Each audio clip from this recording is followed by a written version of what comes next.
Hi කොහමද? හදමුද මේ වගේ රසම රස බ්‍රවුනි එක. මුලින්ම මම බටර් ග්‍රෑම් 100කට සීනි ග්‍රෑම් 200ක් දාලා ඩබල් බොයිල් කරගත්තා. ඩබල් බොයිල් කරගත්තු මිශ්‍රණයට මම කුකින් චොක්ලට් ග්‍රෑම් 170ක් එකතු කරගෙන හොඳට මිශ්‍ර කරගත්තා. ඒ මිශ්‍රණය පැත්තකින් තියලා මම බිත්තර දෙකකට කොකෝ පවුඩර් ග්‍රෑම් 40ක් එකතු කරගත්තා. ඒ වගේම ඒකටම ලුණු පීංච එකක් වගේම බේකින් පවුඩර් තේ හැඳි භාගයකුත් එකතු කරගත්තා.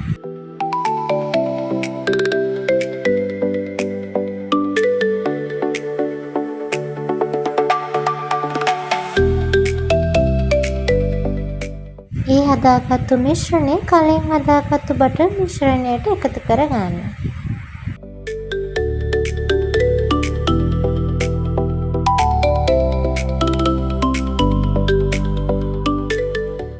ඒ ටික හොඳට කලවම් කරගත්තට පස්සේ මම පාන් පිටි ග්‍රෑම් 100ක් එකතු කරගන්නවා. ඒ වගේම වැනිලා තේ හැන්දකුත් එකතු කරගන්නවා.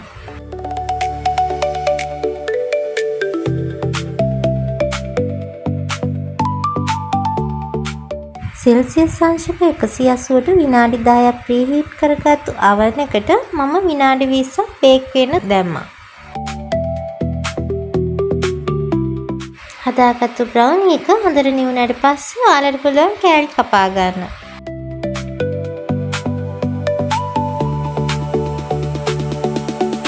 මේ බ්‍රවුනි එක හරිම රසයි. ඒ වගේම ඔයාලට ඉක්මනින් හදා ගන්නත් පුළුවන්. මේ වගේ රසම රස රෙසිපීස් බලන්න අපිම ෆලෝ කරලා තියාගන්න. එහෙනම් ගිහින් එන්න ආයෙත් අලුත් රෙසිපි එකකින් හම්බෙමු.